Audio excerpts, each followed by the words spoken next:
Hello! So I'm Milan, and today I'm joined by Ankeeta. Thank you for joining me. So we're going to talk through a few different topics today. Hopefully it'll just flow. But yeah, could you start by telling me a little bit about yourself, like your childhood, sort of where you grew up? Yeah, I kind of grew up all around the world. My dad's a sailor, so I spent the first 7 years of my life just traveling around the world. It was brilliant. Like, imagine completely new and different view every morning from a ship. You know, How big was it? they were called bulk carriers, so they're quite big. I think they're measured in tons, but I don't remember. But they were huge to me as a, I don't know, 4-year-old. Yeah. The deck of the ship was miles long. Working then? So he was working. Yeah, he was a chief engineer. So so the chief and the captain are the same level. The captain takes care of the navigation, admin side of things, whereas the engineers look after. Got it. The big. When you told me before, I had always imagined like you were in your private yacht and you guys were just sailing around the world. I didn't realize he was an engineer. Okay. No, not that kind of sailing. Got it. Merchant ships. Got it. Okay. I think it's more fun because you're not a cruise ship, so everyone's not there to have a big jolly. But at the same time, you're not alone. It's not just 4 or 5 people on a sailboat, you know, that you get bored of each other very quickly. Yeah, which is what I pictured. Yeah, no, my sister and I, we had a really good, interesting childhood because back in those days, the ships weren't as fast and technology wasn't, you know, you couldn't load and offload ships as quickly as you can now. And so we got lots of time at the ports that we went to. So whichever countries we visited, we'd get a good 10 days to look around and sort of meet people and just see the sights and that kind of stuff. So no, it was great. So yeah, my first 7 years of my life just bumming around the world. Did any particular place stand out to you, or just too young to? Some of the places are too young, but I have this distinct memory of being in Alaska, and it's a lady who came up to us in a supermarket because she'd never seen Indians. But she was a teacher in a local school, I think, and she wanted my mum to come and talk about life in India or where India is, and so the kids would get sort of an idea about these faraway exotic lands. Yeah. And I remember she came on board the ship to sign some documents and stuff like that because I think there's some sort of admin around going off the ship and visiting places. And my sister and I just kept jumping up and down going, we want to see Eskimos, we want to see Eskimos, we want to see Eskimos. And she had Inuit. I know. And she had these really long nails. Oh, what, the teacher? Yeah, and they were red. And I remember that as a child. Interesting. And she said, oh, you can meet my children. They're half Inuits. Oh. And so we got so excited we thought we were going to an igloo. Yeah. Oh. It's like, it's just a house. Oh, that's nice. I didn't know any of that. No, cool. So that was one of my favorite memories. And just when there'd be really big storms and the ship would roll in pitch and everybody would be worried, but my sister and I would fill up the bathtub and sit in and watch it splash. Really? So I never get seasick. Okay. Oh, that's really good. I don't know if I do. I think I have like anxiety around getting seasick. I've been on tiny boats in Portugal watching other people get seasick and just thinking, nah, don't feel anything. That's good. Yeah, that's handy. Very handy. Okay. Yeah. And so after the boat? After the boat, we went to live in India until I was about 20, 21. And then I moved to Denmark. And then the Netherlands. Were you studying in Denmark? Or yeah. Just working? Okay. Studying in Denmark and then studied in the Netherlands and Amsterdam. Imagine going to university in Amsterdam. That was fun. Okay. And then moved to Wales and then London and then Oxford and then back to London and all over London. So I guess always on the move somehow. And what particularly brought you to the UK? Oh yeah, it was just part of my education. I was part of the Erasmus program, and the last year of it was in the UK. Okay. I always I think from the moment I set foot in Amsterdam, I had decided I was going to live there. Okay. Because that's where I felt like I kind of found myself and grew up without any influence from anyone around me. So I was still quite young. I was Nice. 21, 22. Finding independence. Yeah, and just what you're about and what kind of stuff you really identify with, because India was always a difficult place to grow up because I never quite felt at home there. I think we'd grown up so boho that I think conformity didn't really, it felt very uncomfortable. And was that more like school-led conformity or just all of society? Just all of society. Okay. Just what you're expected to do, you're told to do. So growing up on the boat then, like you didn't, I guess, yeah, you wouldn't necessarily have been exposed to societal norms or expectations necessarily, yeah, and you'd hop from country to country, so nothing really sticks. Yeah, and I think that's always been my thing. I think home has always been people rather than a place. So it was me and my mom and my sister and my dad, and I had everything I needed. It didn't matter. The place was irrelevant. Yeah. It was just interesting because it was new all the time. Yeah. Okay. But yeah, that's why when I can call a lot of places home, but at the same time, I don't know where home is. Yeah. Yeah, I relate to that because I think I grew up in Canada, but both my parents were not from Canada. So I never really felt rooted there. And I've now spent more time living in the UK than I have living in Canada. Have I?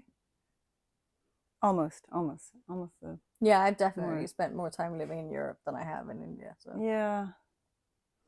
And I think there's like a certain sense of, I don't know, security from feeling like you don't belong to a place. I don't know if it's security or like escapism, but anyway, something like that. Yeah, I think it's, I don't know, I have itchy feet. Now I suddenly feel like I've been here too long. You know, I need to be moving on to something different. Yeah. And I had that feeling about London for a very long time because I ended up in London. It wasn't a plan to be here. Okay. But now, and I would run away and travel a lot whenever I got time. I still do, I think. But now, every now and then, I find myself missing things about London. Whether it's the tube or whether it's just the diversity of it. Yeah. Diversity for sure. And your friends. And my friends, yeah. And now, yeah, I think a couple of years ago there was an opportunity to move to the Netherlands, and I suddenly thought, no. You know, all this while I'd been dying to move back to Amsterdam, and there was an opportunity. I just thought, actually, this is home. So that was a weird feeling that dawned. Just thinking, oh, actually, I have a life here. I have a network here. I have roots in a way here. So particularly in our discussion today, we were going to talk about kind of your journey, your health transformation journey.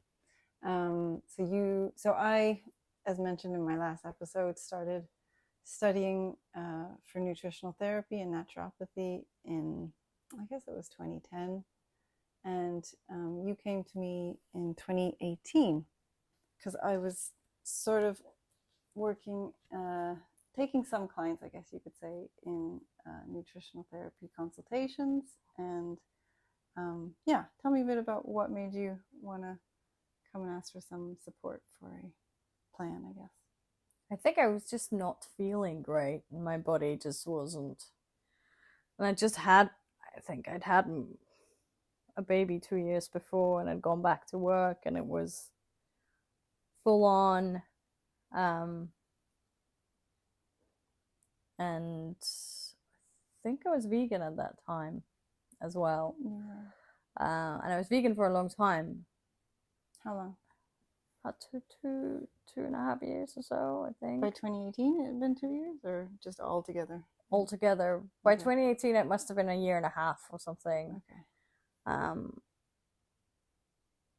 Yeah, I was feeling really tired and fatigued, and my stomach wasn't feeling great. I think cutting out dairy had really helped. Yeah. But again, I think it was just general malaise. I had, just constant body ache. Yeah. Okay. Well, I'll read a bit. I can't remember what it was, but I was just like genuinely just feeling a bit. Yeah. Well, you came, so usually in a consultation, I'll ask for 2 main symptoms that somebody wants to look at. So you had symptom 1 was chronic fatigue and joint pain, and symptom 2 was immune strength. And then just summarizing, when we went through the full consultation, I concluded that your systems, particularly under stress, was your endocrine system. And you'd mentioned like high stress from your job, lots of caffeine, and very light sleep, not feeling rested generally, and a certain amount of medications, and just not actually feeling very happy, feeling very ambitious. And then your gut. Yeah, we mentioned your vegan diet. Your protein was actually fairly low. Simple carbohydrates were fairly high. Yeah. Sugar intake was fairly high, and your veg and fruit was actually fairly low. And yeah, you felt like you had chronic IBS. Yeah. And I think the last system was your immune system, which was also suffering. I guess you were feeling ill often? Were you getting sick a lot? Yeah, but also I had a child in nursery, so I just think I wasn't coping very well. I think I was very, very worn out. Yeah. Yeah, that makes sense. And I also had a very, very demanding job. Yeah. Yeah, I remember. It was very stressful. I think all my jobs were very demanding until I started working with you. And now we work together. So it's just, I think this is probably my least demanding job that I've had in my life. That's good. Well, maybe the universe is telling you to take it easy. Wow. Yeah. Okay, so some of the things that I put into your plan was to consider cutting out coffee for a little while. Definitely replacing simple carbs with complex carbs, including protein with every meal, trying to have 4 servings of fruit and veg a day, also having 4 to 6 different colors of fruit and veg a day if possible, but always including dark leafy greens. Definitely trying to look at removing wheat and dairy from your diet. I've also had to do the same. Trying to avoid alcohol at least for a short period of time for 8 weeks. Increasing your water intake. Possibly having a 12 to 13 hour fast through the night just to let the system reset. Trying to get a good sleep routine to help with the sleep. So trying to be in bed by 10:30. Practicing sort of winding down, and they call that sleep hygiene. And then ways to look at like relaxing, like having a bath 3 times a week with Epsom salts. Trying low intensity exercises for 6 weeks. And was I already exercising quite a lot? Yeah, I think you already had like your trainer who you love. Yeah. And then I also suggested trying to get outside for 2 hours a week for the next 8 weeks, I think. Yeah. Which all happens. All of that happens now. Yeah. Okay, so let's talk about, I mean, how did it feel when you got the plan? Was it like a bit much, overwhelming? Yeah, I didn't look at that plan. I didn't do that plan. I mean, I for a long time. I know I said. I think it was more like going from 0 to like 16 in it. I think it felt like a lot of changes at that time, and also I think just having a child under 5 was just it was difficult to carve out that time for myself, really. But yeah, all of that is happening today. So it's been a bit of a journey. Yeah. I think in terms of movement and exercising, it's always stuck to that. But now I have a dog. This is after the pandemic. Everybody works from home, so you know, dropping a child off to school and picking them up means you get to go out. You know, morning sunshine. I almost very rarely, almost never eat processed food anymore. That's amazing. Make my own bread. Yeah. I got super into fermenting food. Yeah. Which is very exciting. Yeah. Well, I think like, so the main takeaway that I would like from this episode is realizing that it is a journey. And I remember I said that to you when I gave you your plan. Like, it's, you know, I don't expect you to take on all of these things, and for sure even just 40% of them would be a great improvement. But yeah, it's a process, I think, in like slowly, you know, it's big changes, because it's like, you know, where you shop or how you shop or the amount of money you spend or the time you spend in the kitchen. Those are big things. But it's amazing for me anyways to see like how, you know, it took time, but you did pick them up. Or I don't know, like, do you think it, you know, like, you must have read it, like, did it kind of just sink in and then slowly, I guess, new habits formed or new interests you picked up? Or maybe did it come just more organically, like you kind of forgot about the plan and slowly things kind of started to enter your life?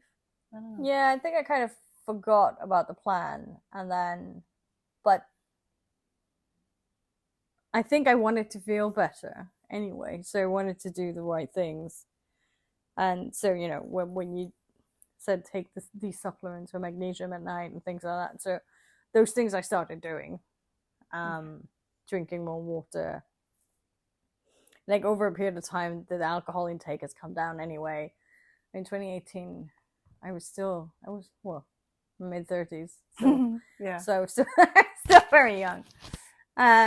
So I think I was still going out a bit. Now I'm just kind of, I think I've developed a lot more respect for my body in terms of the vessel I live in and what it needs to thrive. That's amazing. And that's again been a journey to sort of go on. But also you a lot of people feel like they can't, like I felt this, that I can't do all these things because it's time consuming. It takes up a lot of space in your head. But I think over a period of time, I know exactly how to make my sourdough. I leave it at night. I go to bed. Like, I just toss it up, and okay, it's not an artisan loaf of bread. But it's a sourdough. It's a sourdough. I know what's gone into it. There isn't any, you know, enhancing, bulking up type of stuff. But it's sort of, it's just kind of, it's like these tiny habits that you build up. It still does it. These tiny habits that you build up, and then it's like you build expertise in these things, and then they don't take so long anymore. Yeah, that's very true. I guess it's almost like a buildup of, I mean, you could say good habits, but I feel like it's almost like a buildup of, like, it's like a wealth, you know? It's like a wealth that, you know, you've got your herbs and your grains and your stuff in your cupboard, and, like, you know, mentally you already know how to put together a healthy meal. Or and I think it helps being Indian, because, like, most Indian meals are very, very heavy in veg anyway, because most Indian people are vegetarian. The large population of it is. And just having been in the kitchen with my grandma and having been vegan and having to think about what I'm going to eat, I would default to just Indian meals because they're easy. Just take out the paneer or the ghee, and then it's vegan, but there's lots of veg and stuff. So in that sense, it's very easy for me to put together an Indian meal, which has got lots of different veg in it and things like that. So So that practice was already there. And then you start to then experiment with other things and start bringing in more nuts and seeds and other stuff, and I just feel better. That's good. I went to India and I had so much white rice there, and it took me at least 10 days to feel better once I got back. I knew I wasn't going to feel great eating white rice. Yeah. Is it really hard to find, like, if you're eating out in India, brown rice? Yeah. Okay. Even at home, everybody eats white rice because the texture goes with the curries and it tastes better. Yeah. That's really interesting. But it made me feel really sick. Yeah. I constantly felt like my stomach was hurting, was bloated. Really? I just kind of, I cannot eat white rice anymore. Interesting. It's very funny how my body's like completely changed. Yeah. Yeah. It's such an easy way, I think, to like try to encourage getting fiber. You know? Like, because without the brown rice, there's no fiber in white rice. It's literally just starch. It's like a simple carb. But like having the brown rice, it's got that husk, so there's the fiber content to it, which is obviously such an important part of just making our gut operate well. And I think that's probably why Indians have such a propensity to diabetes, because white rice seems to be what people eat a lot.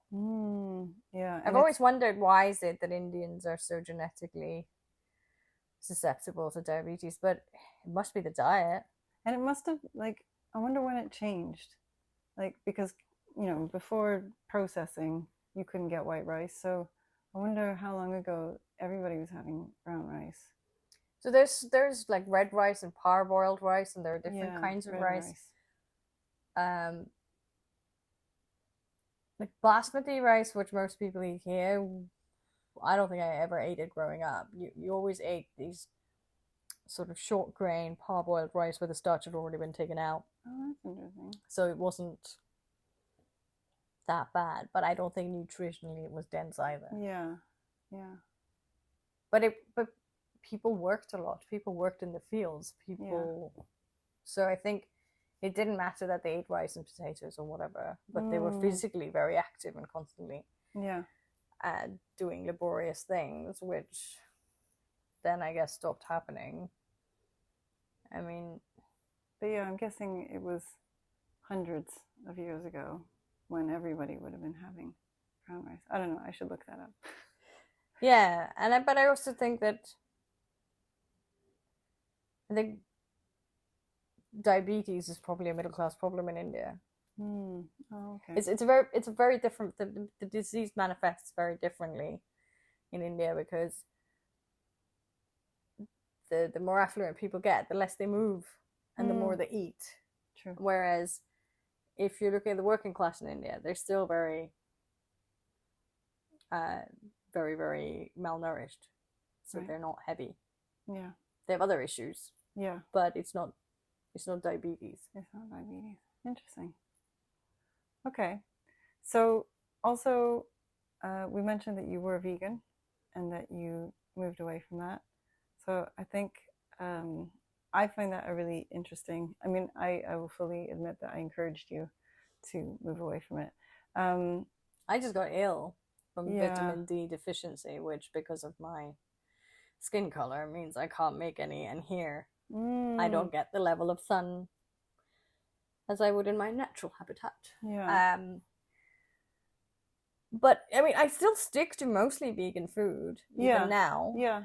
It's a really good point. And I try to live like an ethical vegan, so I don't buy products that are tested on animals. I try and not buy leather shoes. Every now and then I feel like I begin to feel like achy, and that's when I will eat eggs and fish and meat, but I don't think I eat it very regularly. And I try and get my family not to eat. I mean, but also the kind of meat, like it will be organic, it will be high welfare, it won't be. But again, not everybody can afford that. No, I know for sure. I think, well, yeah, I raise it because I think, side note, caveat, like,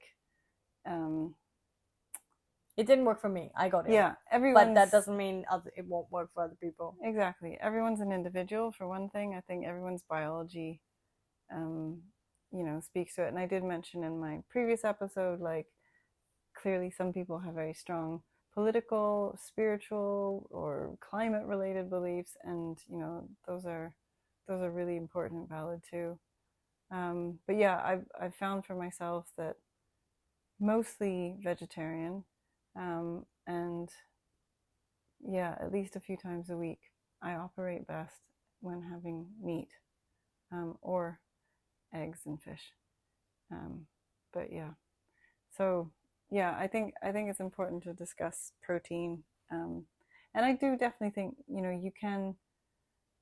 you can have, I don't know, I think you can create optimal protein levels on a vegan diet, but I think it takes a lot of work. And saying that, I don't know that it actually does work for every single person. Like I said, everyone's an individual, and some biologies don't absorb as well, like maybe vegan proteins and things like that. Yeah, I can't claim to be any sort of expert in that. All I know is that I got ill. I went to the doctor. I was told by the GP to go off the vegan diet because I was getting ill. My hair was falling out. Lots of stuff was happening. Yeah, I wanted to stay vegan. I still try and operate like an ethical vegan. And I think that's very important as well. In other ways. Yeah. Yeah, and I'm healthier now than I was. So which is really important. My body is not constantly in pain. Yeah, which is great. So, okay, and some of the things that you're practicing now. So obviously, you said you're making sourdough, and you got into fermenting. Yes, I love fermenting. Tell us a bit about fermenting. I think fermenting is brilliant because it's in one way, it's kind of, I get to create what I want, and I get to preserve food for a longer time. And how did you get started? I went to a workshop just before Christmas, I think in December last year, and I think the lady was talking about how actually fermenting is such an ancient thing that humans have been doing for a very long time. We haven't had refrigerators. We've had seasonal food. Yeah. So in a lot of different cultures, when the winter came, just as the first frost would hit, people would start fermenting vegetables and everything to preserve them over winter. Yeah. And and in India it was pickling, so it would stop it from rotting, and so fermenting it in oil. Yeah. And it was a very social thing. Okay. It's what people would get together and do as a community, because they would, get the local produce and everybody would sit and ferment and, preserve it for everyone so that they could last the winter. And yeah. And we've all been eating fermented foods all the time. The cheese is different cheese. Yogurt is fermented.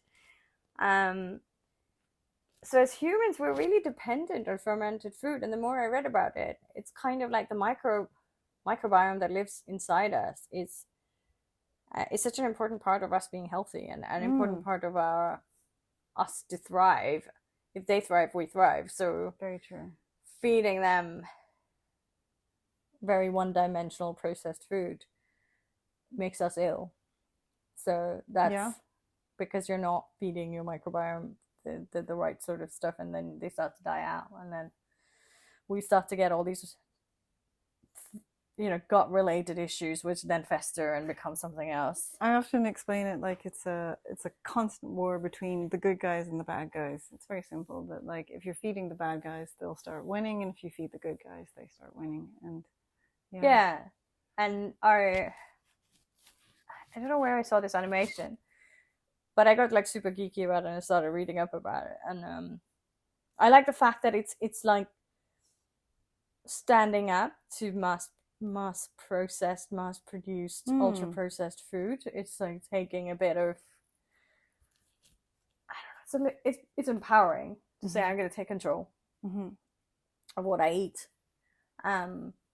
because again, I'm not time poor, but I can see how people who are time poor would struggle. But at the same time, it literally takes 15 minutes to make sauerkraut. That's awesome. And a cabbage is about £1.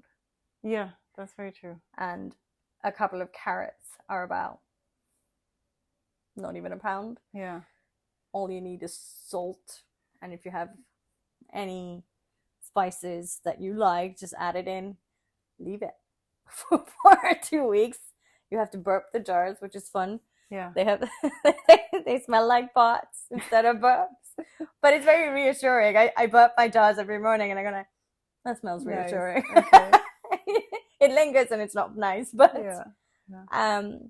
but yeah, you feel nice when you eat like I try and add it to my food, and I think because I suffered from such terrible IBS and gut issues all my life, I feel like this really helps. Yeah. In that sense, I think just getting the right balance of bacteria in my gut so that I don't get those terrible, excruciating stomach cramps and pain. Nice. I bet in a few years it'll probably be a much different landscape within your gut, having all of this fermented food. But also, it's getting really popular. Yeah. Everyone's selling you gut shots and all sorts of fermented things. When I went to an organic shop and looked at sauerkraut there, and it was £12. Wow. Yeah. And you can make it for £1.50 maybe. Amazing. Yeah. We're gonna make some in a little bit. We'll do a bit of a demo. Okay, and I think the last. Well, actually, is there anything else in your current, like, I don't know, wellness practices that you think really contributes to feeling healthy and well today, or has been a part of your journey? Is there anything else you want to mention? Maybe the propagating. You're like great at growing stuff, like everything. Yeah, plants and propagating. Yeah. I've never seen anybody grow so many things, from like the red pepper that you had in the fridge, or yeah, I think as a child I always felt very upset about how we were treating the world and each other. And I think I spent my childhood and then subsequent teenage years absolutely enraged with the world, because I thought I didn't have the words or the articulation to understand what it is I was feeling, but I was angry. And I think just propagating, making my own bread, that kind of stuff was just kind of, I feel like I'm in rhythm with the planet when I do these things. That's great. And that's what keeps me going. It just feels like I've started making my own all-purpose home cleaning liquid. Nice. Which is eco-friendly, and nice. My own toilet cleaner that's not going to pollute. What did you put in those? So the toilet cleaner has citric acid, a little bit of eco washing up liquid, some tea tree oil, and something else. I can't remember. Maybe a little bit of surgical spirit. Did you just find a recipe online? There's a book by that lady who was in the Bake Off, Nancy. I don't know. I didn't watch it. Sorry. I forgot her last name. Okay. Don't worry. But you can put a link in your thing. But she's written all these really amazing books. She has 2 or 3 books around green living and making your own eco-friendly stuff. Yeah. I think you can use ivy leaves as detergent. Like put them in a little bag and put them in with your, and they're nature's detergent, and conkers. Nice. I haven't tried it, but I will. Nice.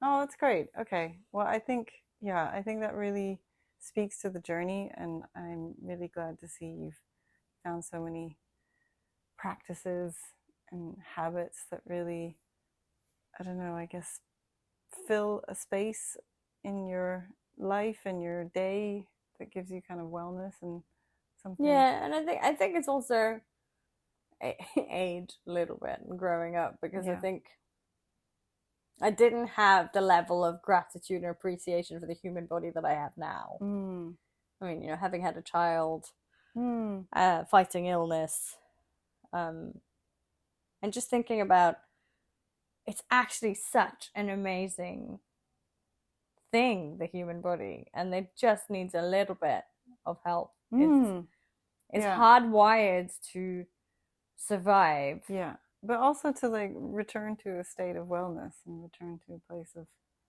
well-being. Yeah, and I think just a little bit of help yeah. can make a massive difference to, you know, how you feel. If like me, if you've been suffering from chronic pain and chronic illness and fatigue and that kind of stuff, it's just small changes can really make a big difference in just feeling better. Definitely. Well, you also mentioned age, and I think that was the last thing I definitely wanted to talk about with you, because we are both in our 40s, and I am definitely been feeling a lot of different symptoms and challenges from perimenopause. Yeah. And going through my own journey with like trying to get the support as well and the medication and figuring out what works for me. And I know that, and I've been sharing that with you along the way, like, hearing a lot of your symptoms and challenges and thinking that these sound familiar. I mean, I know what you want to share, like. Yeah, I think I'm beginning to show symptoms of perimenopause, and they have been confused with sort of anxiety disorder in the diagnosis, and it's a bit annoying because people don't tend to, either aren't trained enough or don't tend to listen to women and their symptoms much.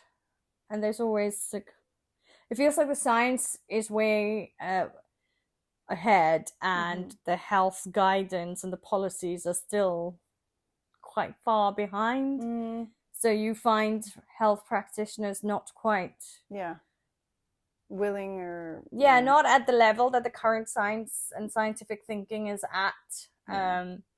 So it's difficult to get that. I think I've definitely found it's really challenging finding a community. Like, I'm not particularly online. I'm not a very social media person. And so just in my place of work or in my friends, like, I guess most of my friends are a few years younger than me. I haven't really had anyone who's just a few years older that I could turn to and speak to about it. And I think that's been, for me, a really big challenge as well. I think it's also been something that people, I don't know, find difficult to talk about.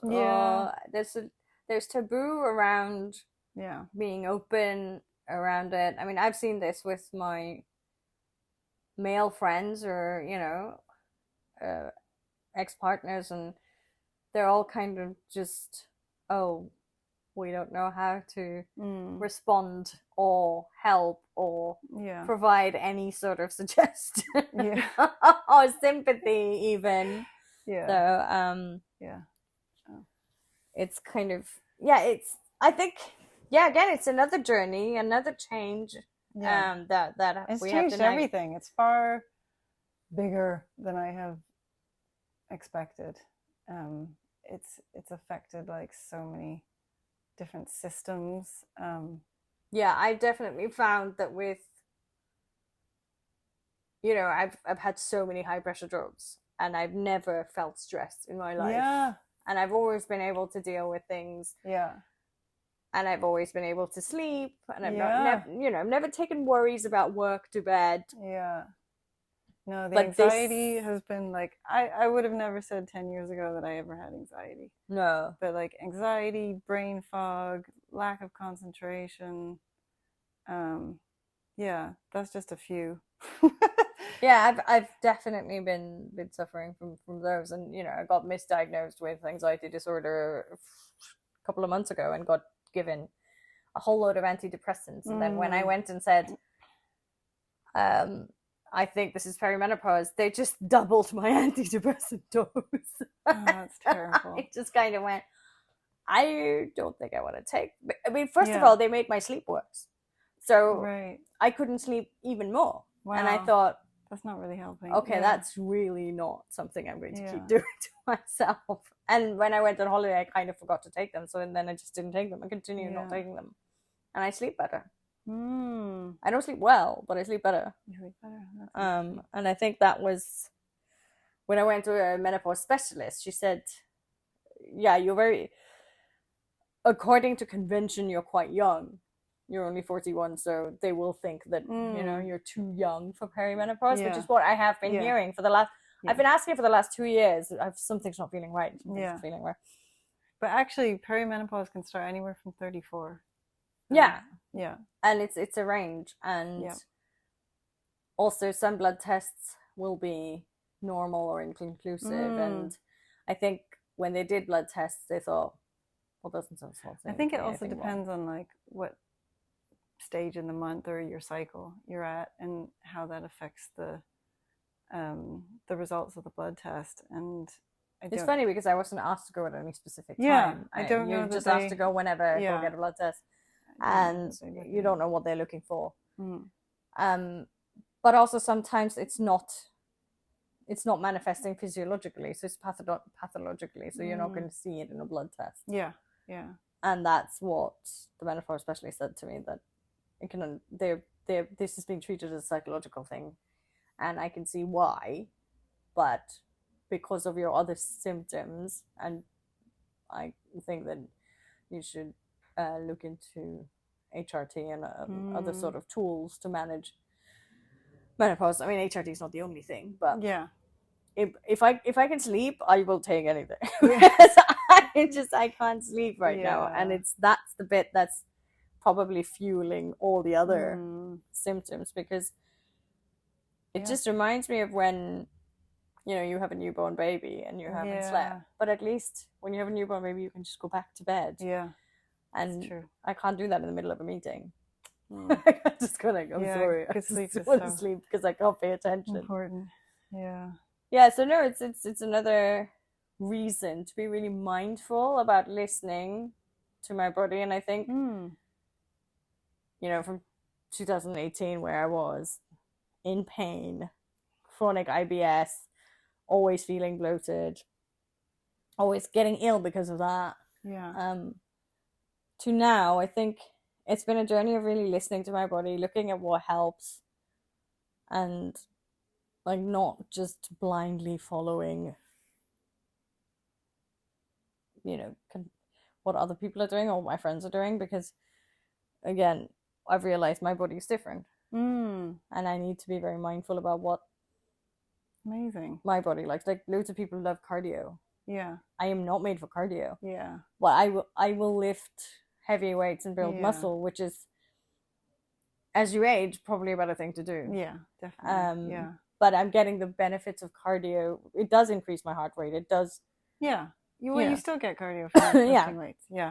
So it's that sort of stuff, looking at what works for me and what works for my body and my life, rather than conventional wisdom about exercise or diet. Well, you found what works for you. You found it along your journey, and like what is your best. It's definitely, I think, life, listening to your body. And trusting yourself. I think. You know what's good for you. That's true. I know people will tell you, and it doesn't help when medical practitioners tell you you're overthinking something. That's not really reassuring. But I think as women, you're generally in tune with your body, so you kind of know what it feels like. So I think that's been my biggest learning, is just like listening to my body and what it's saying to me. That's great. Well, thank you. Well, thank you. So I think we're going to chop up some cabbage and some carrots, and then we'll show how we put it together. And we could put a timer on just to see that it really doesn't take very long to do. We can check how long it takes. We're going to make what, sauerkraut? Just okay.